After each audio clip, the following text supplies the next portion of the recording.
Tahun Baru Imlek. Tahun Baru Imlek atau Xinjia jatuh pada tanggal 1 bulan Ciagwe atau Ciagwe Ceit atau bulan pertama penanggalan Imlek.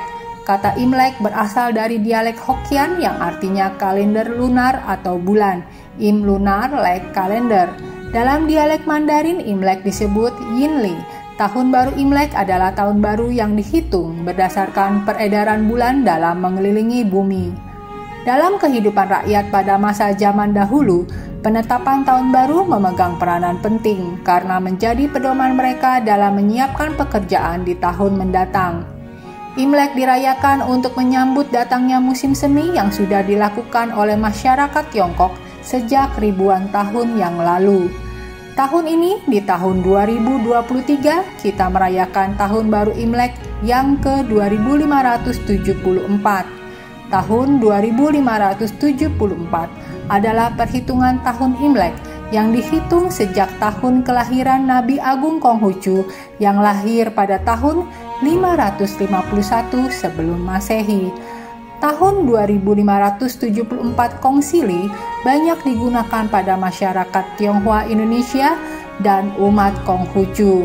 Sedangkan tahun 4720 Huangti era menggunakan sistem penanggalan yang mengacu pada tahun pemerintahan Kaisar Huangti yang berkuasa di daratan Tiongkok pada 2697 hingga 2597 sebelum Masehi pada zaman dinasti Xia 2070 hingga 1600 sebelum Masehi. 4720 Huangti era banyak digunakan oleh penganut Tao.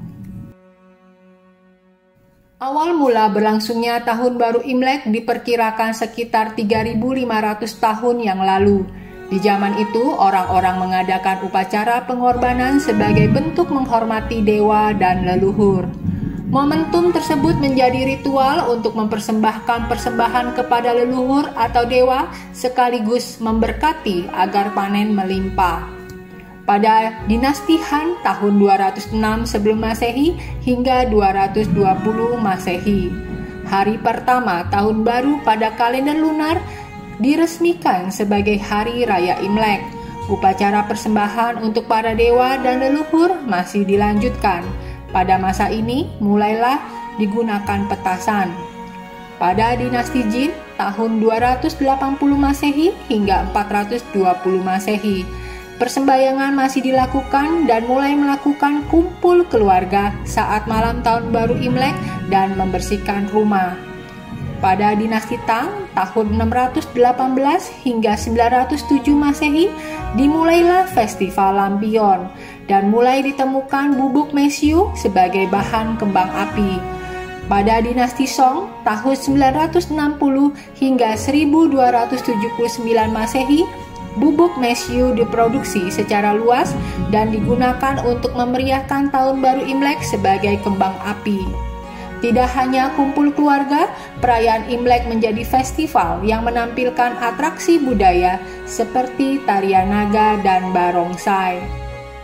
Imlek adalah hari raya bagi masyarakat Tionghoa dan umat Tridharma. Untuk umat Tridharma, perayaan Tahun Baru Imlek syarat dengan kegiatan-kegiatan ritual keagamaan mulai dari sebelum Tahun Baru Imlek hingga Cap Gome.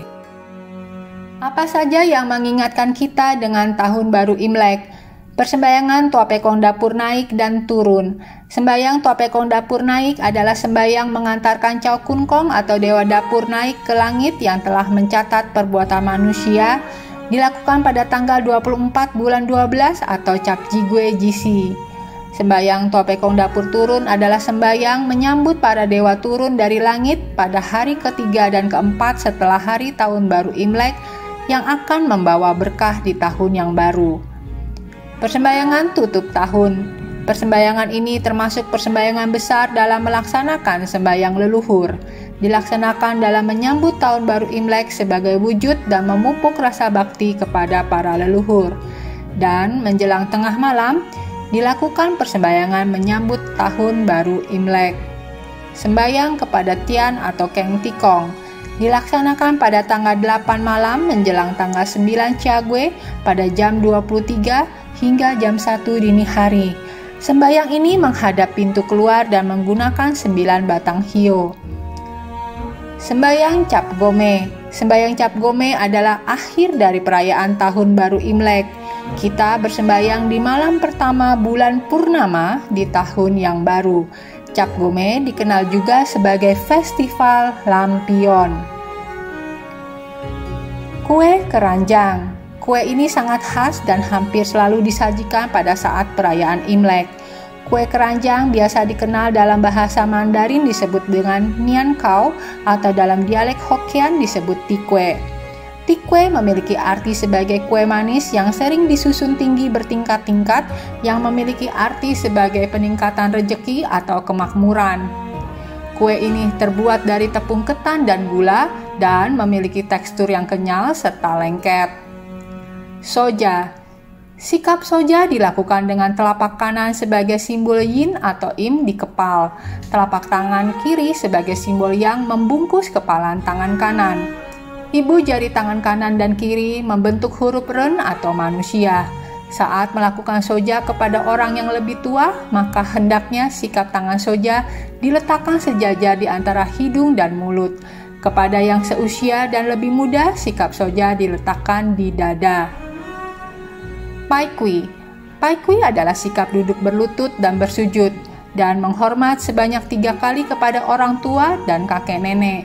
Pai Kui sebagai wujud tanda bakti dan terima kasih seorang anak kepada orang tua. Angpau. Angpau merah selalu dinanti saat perayaan Tahun Baru Imlek. Filosofi angpau adalah berbagi kebahagiaan dan rejeki. Jeruk Mandarin. Jeruk dalam bahasa Mandarin disebut Shi Ce. Si artinya rejeki, Ce berarti buah. Jadi, makna dari jeruk pada Imlek adalah buah pembawa rejeki. Warna jeruk juga memiliki arti. Warna orange cerah ini adalah lambang emas yang berkonotasi pada rejeki yang berupa uang. Barongsai. Menurut legenda, tarian barongsai ini memiliki makna untuk mengusir roh-roh jahat, karena mereka percaya jika monster, hantu, roh-roh jahat takut dengan suara keras. Begitu pula suara pukulan simbal, gong, dan gendang yang mengiringi tarian barongsai memiliki makna membawa keberuntungan. Xin Nian Kuai Le, Gong Xi Fa Cai. Pada hari raya ini banyak sekali tulisan bahkan ucapan yang menyebutkan Xin Nian Kuai Le, Gong Xi Fa Cai. Tulisan atau ucapan Xin Nian Kuai Le artinya selamat tahun baru, sedangkan Gong Xi Fa Cai berarti semoga mendapatkan kekayaan yang semakin melimpah. Legenda Nian. Legenda monster Nian diperkirakan muncul di masa Chunqiu. Legenda monster Nian juga dapat ditemukan dalam buku Jingchu Suishi, catatan kebiasaan tahun baru Jingchu yang dibuat pada zaman dinasti selatan dan ditulis oleh Chonglin pada tahun 498 hingga 561 Masehi. Di salah satu legenda, monster Nian digambarkan berkepala panjang dan bertanduk tajam. Nian diceritakan tinggal jauh di dalam pegunungan dan di dalam laut, dan hanya akan muncul setiap malam Tahun Baru Imlek untuk memakan orang. Cerita ini dimulai pada 3.500 tahun yang silam. Pada zaman dahulu kala, di daratan Tiongkok terdapat seekor monster raksasa yang dinamakan Nian Shou. Nian Shou adalah monster bertubuh lembu berkepala singa dan memiliki sebuah tanduk di kepalanya. Setiap malam Tahun Baru Imlek, monster Nian akan turun dari pegunungan untuk memangsa manusia-manusia yang sedang berkumpul. Maka dari itu, setiap menjelang Tahun Baru Imlek, masyarakat mengungsi ke daerah yang aman agar terhindar dari serangan monster Nian.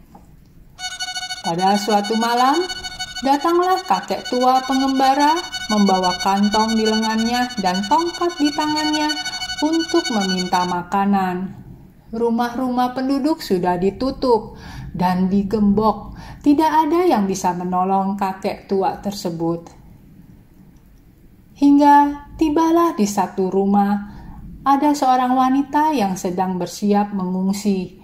Karena iba, wanita itu memberikan makanan kepada kakek tua dan menasihati untuk ikut mengungsi ke daerah aman. Kakek tua lantas tersenyum dan berkata, "Jika Anda mengizinkan, saya akan tinggal di rumah ini dan saya akan mengusir monster Nian dari desa ini." Wanita itu berusaha untuk membujuk agar meninggalkan desa tersebut. Namun, karena langit sudah gelap, wanita tersebut membiarkan kakek untuk tinggal di rumahnya. Lalu, monster Nian mulai mencari mangsa dan tibalah di dekat rumah kakek.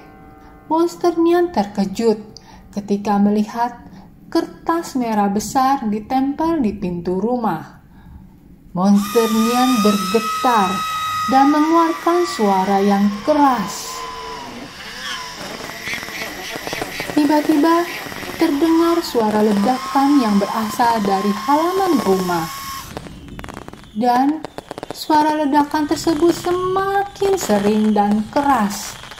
Lalu, monster Nian melihat seorang kakek tua mengenakan jubah berwarna merah. Monster Nian sangat ketakutan dan panik. Untuk menghindari rumah tersebut, monster Nian pun melarikan diri. Keesokan harinya, tibalah hari tahun baru Imlek. Penduduk desa kembali dari pengungsian dan terkejut melihat desa aman dan tidak terjadi apa-apa. Pada akhirnya, penduduk desa mengetahui apa yang telah terjadi. Sejak saat itu, setiap menjelang tahun baru Imlek, di setiap pintu rumah ditempel kertas merah yang bertuliskan bait puisi, dibunyikanlah petasan, kembang api, dipasang lampion di rumah-rumah, dan penduduk mengenakan pakaian warna merah atau pakaian warna cerah. Hingga kini, kebiasaan tersebut menjadi tradisi yang dilakukan di setiap tahun baru Imlek.